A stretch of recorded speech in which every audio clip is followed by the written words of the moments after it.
Isinusulong ni Senator Sherwin Gatchalian ang pagsasampa ng kaso laban kay Michael Maurilio alias Rene na naunang tumestigo sa pagdinig ng Senado kaugnay sa mga kaso ng religious leader na si Apollo Kibuloy. Ito'y matapos baligtarin ni Maurilio ang kanyang mga inihayag sa Senado at sinabing binayaran lang umano siya para tumestigo laban kay Kibuloy. Ng senador, nanumpa si Maurilio sa Senado upang magsabi ng katotohanan at binigyan ng pagkakataong magsalita ng malaya para maabot ang hustisya.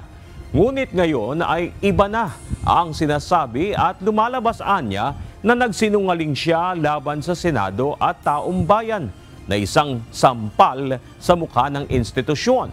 Dapat anyang kasuhan ito ng perjury at lying under oath dahil sa pagsisinungaling sa Senado.